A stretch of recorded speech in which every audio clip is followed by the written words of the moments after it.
नमस्कार दोस्तों, जय श्री राम, जय श्री सीताराम, जय जय हनुमान। दोस्तों, हम सबको पता है कि 15 मई को बुधवार की अष्टमी का बहुत ही प्यारा सा दिन है। मेरे पास बहुत ज्यादा मैसेज है भैया, बुधवार की अष्टमी पे जो हरे मूंग का और पीपल के पत्ते के ऊपर ओम लिखने वाला उपाय, उसे एक बार आप ठीक से समझा दें तो पूज्य गुरु जी की कथा से सुन के बहुत अच्छे से आपको बताऊंगा। अगर इस उपाय को आपने पूरे नियम के साथ कर लिया ना, तो आपकी जो मनोकामना होगी वो मात्र 24 घंटे के अंदर पूरी जरूर हो जाएगी। ठीक है ना? बहुत ही ध्यान से समझने की कोशिश करेंगे। सबसे पहले हम लोग यह बात कर लेते हैं कि इस उपाय को अगर आप करते हो या करने जाते हो तो आपको फायदा क्या होता है। तो हरे मूंग के इस उपाय से आपके घर में जो नेगेटिव एनर्जी प्रवेश कर चुकी है ना, जैसे आपके घर में अगर नेगेटिव एनर्जी आएगी तो आपके घर में लड़ाइयाँ होंगी, लोग बीमार पड़ेंगे, माँ लक्ष्मी का वास नहीं होगा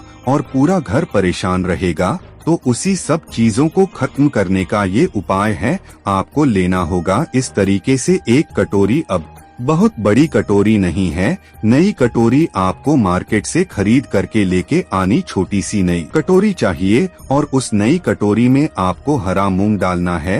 हरा मूंग डाल दिया। अब हरे मूंग को डालने के साथ में आपको लेना होगा गुड़ के टुकड़े। कितने ज्यादा नहीं, सिर्फ और सिर्फ 2 गुड़ के छोटे छोटे टुकड़े लेंगे। अब महादेव की एक और बहुत ही प्यारी सी चीज लेनी है, जो कि क्या है, बेलपत्र भी आपको लेना होगा। सिर्फ एक बेलपत्र और ज्यादा नहीं लेना। जो ये कटोरी मैंने आपको दिखाई है ना, नई कटोरी में रखना है। हरा मूंग बहुत ज्यादा मत रखना, थोड़ा सा भर करके रखेंगे छोटी सी कटोरी में। और उसके ऊपर पहले तो आपको 2 जो मैंने आपको बताया गुड़ के टुकड़े, उसको रखना होगा। साथ ही साथ आपको उसी को ऊपर रखना है। एक बेलपत्र है। फिर आप इस कटोरी को उठाएंगे और लेके चले जाएंगे कहाँ पे, भगवान गणेश के मंदिर में। अब जरूरी नहीं है कि भगवान गणेश का जो मंदिर कोई स्पेसिफिक बना हो, किसी भी देवी देवता के मंदिर में जहाँ पे भगवान गणेश की फोटो, मूर्ति, प्रतिमा लगी हुई है, वहाँ पे जाएंगे। अपने पूरे परिवार के हाथों से उस कटोरी को पहले स्पर्श कराना, एक बार टच करा लेना। टच कराने के बाद में भगवान गणेश के ही मंदिर में या फिर उनकी कोई भी फोटो, मोती, प्रतिमा हो, वहाँ पे लेके जाएंगे और उस कटोरी को मयूर ध्वज भगवान, कौन से भगवान, मयूर ध्वज भगवान के नाम से अगर आप रख करके चले आते हैं, यकीन मानिए लाइफ में कभी आपके घर में कोई नेगेटिव एनर्जी प्रवेश नहीं करेगी। जो बुधवार की अष्टमी का दिन होता है, बहुत शुभ माना जाता है, बहुत प्यारा माना जाता है। तो आप इस उपाय को जरूर करिएगा, खुद के लिए और अपने परिवार के लिए। ठीक है ना? चलो भाई आगे बढ़ते हैं। अब इस वीडियो के हम लोग अपने दूसरे उपाय की तरफ, और यह जो दूसरा उपाय है वो भी आपको करना है हरे मूंग के साथ। लेकिन इस उपाय में बहुत ज्यादा नहीं लेना हरा मूंग, सिर्फ आपको 5 हरे मूंग को लेना है। अब बात करते हैं इस उपाय के बेनिफिट क्या होंगे। पहला उपाय तो नेगेटिव एनर्जी को खत्म करने का था। जो दूसरा उपाय है हरे मूंग का, ये होगी आपकी वर्षों पुरानी कोई भी ऐसी इच्छा है, मनोकामना है जो अधूरी रह जा रही है, तो उस इच्छा को पूरी करने का, ठीक है ना, समझने की कोशिश करेंगे। कितने हरे मूंग ले लिए आपने? 5 हरे मूंग को लिया। अब उन 5 हरे मूंग के साथ में आपको लेना होगा इस तरीके से तांबे का लोटा। ध्यान रखिएगा, तांबे के लोटे में जल कहाँ से भरेंगे, आपको अपने घर से जल भरना है और इसी जल के अंदर जो 5 हरे मूंग मैंने दिखाए उसको भी डाल देंगे। अब इस कलश को कम से कम आधा घंटे तक इस कलश को रख देंगे। रखने के बाद में क्या करना है, आप इस कलश को उठाएंगे और उठाने के बाद में पहुंच जाएंगे महादेव मंदिर में। इस उपाय का नाम पहले समझ लो क्या है। इस उपाय का नाम है 7 बार जल चढ़ाने वाला उपाय है ना। जो कलश आपके पास में है, जिसमें आपने 5 हरे मूंग डाल रखे हैं, उस कलश का जो जल होगा वो आपको नंदी बाबा के उठे पैर पर 6 बार समर्पित करना। कितनी बार समर्पित करोगे? 6 बार। अब एक चीज का और ध्यान रखेंगे, अब उस जल, जितना भी जल आपके कलश में है,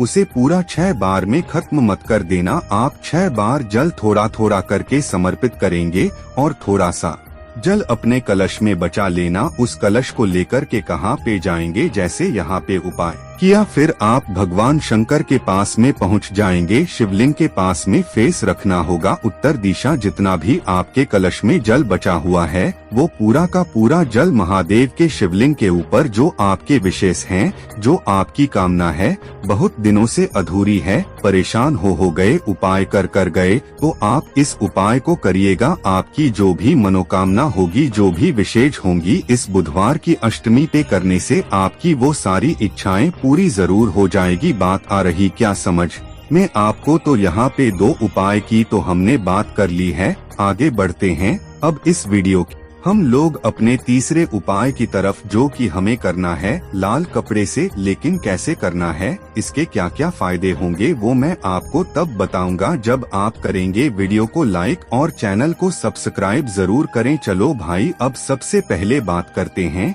कि अगर ये उपाय आप करते, एक लाल कपड़ा लेना है। जरूरी नहीं कि ये जो लाल कपड़ा मैं दिखा रहा हूँ ये नया ही लेना है, कोई भी साफ सुथरा कपड़ा ले लेना है। लेने के बाद में आपको लेना होगा इस तरीके से खड़ा धनिया। काफी ज्यादा जगहों पे इसको धनिया बोलते हैं, कुछ जगहों पे धना बोला जाता है। आपके यहाँ इसे क्या बोलते हैं तो एक बार नीचे कमेंट सेक्शन में बताइएगा। धनिया ले लिया, लेने के बाद में अब देखो कितना लेना है, बात ये भी आती है। तो 1 से 2 चम्मच लेंगे, बहुत ज्यादा लेने की जरूरत नहीं है। साथ ही साथ लेना है एक बेलपत्र, बहुत ज्यादा मत लेना, सिर्फ और सिर्फ एक बेलपत्र लेंगे। और जो भी चीजें मैंने आपको बताई है या दिखाई है, जैसे मैंने आपको बताया है, एक लाल कपड़ा, तो इस लाल कपड़े के ऊपर आपको पहले तो खड़ा धनिया रख देना है। और खड़े धनिये के ऊपर जो मैंने आपको एक बेल पत्र दिखाया उसे रख करके इसकी छोटी सी पोटली से बांध करके